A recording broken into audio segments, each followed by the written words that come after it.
नमस्कार मैत्रिणींनो, रंजना किचनमध्ये तुमचं अगदी मनापासून स्वागत आहे. आज आपल्याला बनवायचं आहे तिरंगी रेसिपी, म्हणजे 3 रंगांची. कलरचा वापर न करता अगदी हेल्दी, पौष्टिक, हिमोग्लोबिन वाढवणारी, रक्त वाढवणारी असे पदार्थ वापरून आपण ही रेसिपी बनवणार आहे. त्यासाठी घेतलेली आहे कोथिंबीर, आलं, लसूण, हिरवी मिरची, लिंबू, बीट आणि टॅमॅटो आणि मेथीची भाजी. मेथीची भाजी म्हटलं का मुलं खात नाही, किंवा बीटसुद्धा सॅलडमध्ये मुलांना कंटाळा येतो खायला. पण असे काही पदार्थ बनवा, मुलांच्या पोटातसुद्धा जातील आणि हेल्दी रेसिपीसुद्धा तयार होईल. तुम्ही कधी ही रेसिपी पाहिली नसली तर व्हिडिओ नक्की संपूर्ण पहा. आता आपल्याला बीटाची साल काढून घ्यायची आहे आणि बारीक कापून मिक्सरमध्ये आपल्याला ज्यूस करून घ्यायचा आहे. हे पहा, साल काढून झालेली आहे आणि मिक्सरमध्ये तुकडे करून आपण बारीक वाटून घेऊ. अगदी बारीक वाटायचं आहे, म्हणजे पटकनी त्याचा ज्यूस निघाला जातो. थोडंसं पाणी घालून मिक्सरमधून सगळं आपलं लागलेलं ते सुद्धा काढून घ्यायचं आहे आणि त्याचा चोथा जो राहील तो आपल्याला फेकून द्यायचा नाही. आपल्याला बीटाचा ज्यूस जेवढा उपयोगी पडणार आहे तेवढाच उपयोगी त्याचा जो ज्यूस करून राहिलेला चोथा असेल तो सुद्धा आपल्याला उपयोगी पडणार आहे. आता बाजूला ठेवून द्यायचा आहे रस काढून त्याचा. असं पिळून घ्यायचं, म्हणजे सगळा रस असेल तो निघाला जातो बीटामधला. एवढा निघालेला आहे. त्यामध्ये आपल्याला घालायचं आहे मीठ चवीनुसार. जेवढा ज्यूस आहे त्याच्या चवीलाच मीठ घालायचं आहे, जास्त घालायचं नाही. आता ह्या ज्यूसमध्ये आपल्याला गव्हाचं पीठ जेवढं मावेल तेवढं पीठ मळून घ्यायचं आहे. आधी आपण हलवून घ्यायचं आहे मीठ चमच्याने. 1 वाटी गव्हाचं पीठ घातलेलं आहे. जर तुम्हाला जास्त पातळ वाटत असलं तर थोडं आणखीन घालून सुद्धा पीठ मळू शकता.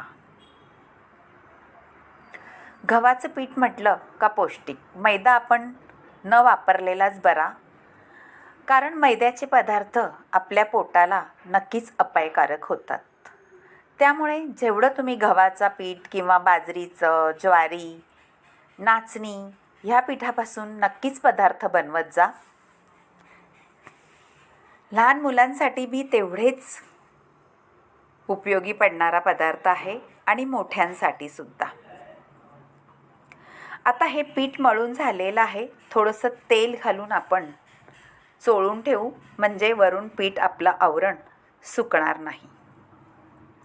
पाहिलं किती मस्त कलर आलेला आहे बीटाच्या आपल्या गव्हाच्या पिठाला. मुलं बीट खायला कंटाळा करतात, पण असा पदार्थ जर तुम्ही बनवून दिला तर मागून घेऊन खातील, इतकी भन्नाट रेसिपी होते. आता हे बाजूला ठेवून द्यायचं आहे आणि मेथी स्वच्छ धुवून घ्यायची आहे 2 पाण्याने. आता ती सुद्धा आपल्याला मिक्सरमध्ये घालून घ्यायची आहे. मेथीची भाजी घालून घेतल्यानंतर आपले जे बाकीचे पदार्थ आहे, कोथिंबीर ती सुद्धा धुवून छान घ्यायची आहे आणि आलं, लसूण, हिरवी मिरची हे आपल्याला बारीक वाटून घ्यायचं आहे. कोथिंबीर किंवा मेथीची भाजी नक्कीच खायला कंटाळा येतो काही जणांना, पण ह्या पदार्थामध्ये घालून तर पहा, कमालीची रेसिपी होते. आता वाटून झालेला आहे बारीक, त्याचासुद्धा आपल्याला ज्यूस करून घ्यायचा आहे, म्हणजे रस काढायचा आहे. हा सुद्धा चोथा मैत्रिणींनो तुम्ही टाकून देऊ नका. त्याचंसुद्धा लास्टला तुम्हाला सांगणार आहे काय करायचं आहे. जेवढा रसामध्ये तुम्हाला पौष्टिकपणा किंवा विटामिन, फायबर असतं, त्याचप्रमाणे ह्या चोथ्यामध्ये सुद्धा तेवढाच असतो. आता रस गाळून घेतलेला आहे छान असा. बाजूला ठेवून दिलेला आहे चौथा. हे पहा किती सुंदर कलर हिरवागार आलेला आहे. यामध्ये ऑरेंज लिंबू पिळायचं आहे. तुमच्याकडे ऑरेंज लिंबू नसलं तर आपलं साधं लिंबूसुद्धा चालेल. ते का पिळायचं मैत्रिणींनो? कारण आपल्या ह्या रसाला काळपटपणा येऊ नये, हिरवंगार राहावा, ह्यासाठी लिंबाचा रस पिळायचा आहे आणि चवही अप्रतिम येते त्याने. आता मिरची, लसूण, आलं घातल्यामुळे आपल्याला चवीनुसार मीठ घालायचं आहे त्याच्यामध्ये आणि छान हलवून घ्यायचं आहे. मीठ विरघळल्यानंतर आपल्याला ह्याच्यातही गव्हाचं पीठ घालायचं आहे. गव्हाचं पीठ जेवढं मावेल तेवढं घालू शकता आणि जसं चपातीला तुम्ही मळता त्याप्रमाणेच मळायचं आहे. थोडं थोडं घालत पीठ मळून घ्यायचं आहे, म्हणजे आपल्याला कळतं किती पीठ मावणार आहे. नाहीतर नुसतं पीठ तुम्ही घातलं जास्त तर आपल्याला पाणी घालायला लागेल आणि मग त्याला चव येणार नाही. फक्त ह्या मेथीच्या रसामध्येच आपल्याला पीठ मळून घ्यायचं आहे, म्हणजे सुंदर कलर येतो पिठाला. आता झालेलं आहे आपलं पीठ मळून. पहा, याला सुद्धा थोडंसं तेल लावून आपण बाजूला ठेवून देणार आहे. हे पहा झालंय का नाही? कलर किती भारी आलेला आहे, तुम्ही पाहू शकता, तिरंग्यासारखा. आता हे 3 गोळे, हे आपलं साधं पीठ मळून घेतलेलं आहे गव्हाचं, त्याच्यात थोडंसं मीठच घातलेलं आहे, बाकी काहीही घातलं नाही आणि 1 गोळा असा मळून घेतलेला आहे. आता आपले 3ही कलर तयार झालेले आहे. गोळा ठेवायचा आहे एकावर एक. आधी बीटाचा ठेवा, नंतर नॉर्मल पिठाचा आणि नंतर मेथीच्या पिठाचा. असे 3 गोळे करून छान लाटी तयार करून घ्यायची आहे. दाबून झाल्यानंतर आपण थोडंसं पीठ भुरभुरायचं आहे आणि लाटून घ्यायचं आहे. जशी आपण चपाती लाटतो त्याप्रमाणे लाटायची आहे. कलर तर सुंदर येणार आहे, पण तुमचे पाहुणेसुद्धा कमाल करतील अशी रेसिपी होणार आहे. कोणी पाहुणे येणार असलं तर हा पदार्थ नक्की करा. तुमची ताटाची शोभा तर वाढवेलच, पण खायलाही तेवढाच खमंग रुचकर लागणार आहे. आता जेवढी जाड पातळ पोळी लाटून घेतली म्हणजे चपाती, ती पोळीची गुंडाळी करायची आपल्याला. हे पहा, छान गुंडाळी केल्यानंतर असं चिटकल असं गोल हाताने करून घ्यायचं आहे. काहीही वेळ न लागता 10 मिनिटाच्या आत ही रेसिपी होते. तुम्हाला वाटत असेल किती किचकट काम आहे, पण काही नाही किचकट. घरातल्या पदार्थांमधूनच हा पदार्थ तयार होतो. आता आपल्या सुरीने त्याचे रोल कापून घ्यायचे आहेत. पहा, थोडं चपटं केलं का तुम्हाला दिसतंय ना किती सुंदर कलर आलेला आणि तिरंग्यासारखा. ही रेसिपी नक्की कोणी पाहुणे येत असेल किंवा असं काही तुमचं फंक्शन असेल, बड्डे असेल, मुलाचा वाढदिवस किंवा तुमची ॲनिव्हर्सरी, त्या दिवशी हा पदार्थ नक्की करून खा, सगळेच खुश होतील. पहा, तुम्हाला आवडलं तर रंजना किचनला लाईक करा, शेअर करा, कमेंट करायला विसरू नका आणि सबस्क्राईब करा.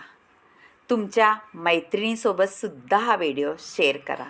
आपल्या लाट्या ह्या तयार झालेल्या आहेत तिरंग्याच्या आणि पौष्टिक तर भरपूरच आहे. मुलांनासुद्धा आणि मोठ्यांनाही तेवढ्याच. तुम्ही जर कुठे बाहेर जात असला तरीसुद्धा ह्या पुऱ्या लाटून तुम्ही घेऊन जाऊ शकता किंवा पराठेही याचे करू शकता. आणि छान कलर तर येतोच, पण दिसायलाही तिरंग्यासारख्या ह्या पुऱ्या दिसतात. तुम्ही कधी केल्यात का? नसल्या केल्या तर ह्या पुऱ्या नक्कीच करून पहा आणि आपल्या तिरंग्याला सॅलेड करा. आता सगळ्या लाटून झाल्यानंतर आपल्याला तळायच्या आहेत. तेल बाजूला गरम करायला ठेवून द्यायचं आणि पुऱ्या लाटून घ्यायच्या. म्हणजे वेळ लागत नाही आपल्या काम करायला. गरम झालेलं तेल पटकन पुऱ्या आपण तळू शकतो. आता झालेल्या आहेत आपल्या पुऱ्या लाटून पहा. सुंदर दिसत आहेत आणि तळूनही घ्यायच्या आहेत. टम फुगणाऱ्या तिरंग्याच्या पुऱ्या नक्कीच करून पहा आणि आवडल्यास कमेंट करा. मैत्रीण, तुम्हाला जर तेलकट खायचं नसेल तर याचे पराठेही लाटू शकता, चपातीही करू शकता किंवा पुऱ्या लाटून खाऊ शकता. मुलांच्या आवडीच्या तिरंगा पुऱ्या नक्की करून पहा आणि आवडल्यास तर एक कमेंट जरूर कळवा. तुम्ही व्हिडिओ कुठून पाहता? तुम्हाला माझे व्हिडिओ आवडतात का? रेसिपी करून पाहता का? हे सुद्धा कळवा. सुंदर पदार्थ आहे, हेल्दी, करायला सोपा आणि खायलाही तेवढाच पौष्टिक. बाय मैत्रिणो, भेटूया आपण अशाच नवनवीन रेसिपीमध्ये. तोपर्यंत पौष्टिक रेसिपी, हेल्दी रेसिपीचा स्वाद घ्या आणि आवडल्यास तुमच्या मनातली कमेंट जरूर कळवा. झालेल्या आपल्या तिरंग्या पुऱ्या करून आणि वाढूनही घेणार असेल. तुम्ही दह्यासोबत खा किंवा चहासोबत खा, बटाट्याच्या भाजीसोबत खा, फिरायला कुठे गेलं तर तिरंगपुरी तुम्ही घेऊन जाऊ शकता आणि सगळ्या लोकांचं मन मोहक करू शकता. सुंदर, रुचकर, खमंग पुऱ्या. बाय मैत्रिणो, भेटूया आता अशाच नवनवीन रेसिपीमध्ये. तोपर्यंत आपल्या तिरंग्या पुऱ्याचा स्वाद घ्या आणि आवडल्यास जरूर एक कमेंट कळवा. इतक्या टम फुगलेल्या आहे, बघताच करूशी वाटणाऱ्या तिरंगा पुऱ्या. बाय बाय, भेटूया अशाच नवनवीन रेसिपीमध्ये. तोपर्यंत आवडल्यास लाईक करा, शेअर करा, कमेंट करा आणि सबस्क्राईब करा. Bye bye.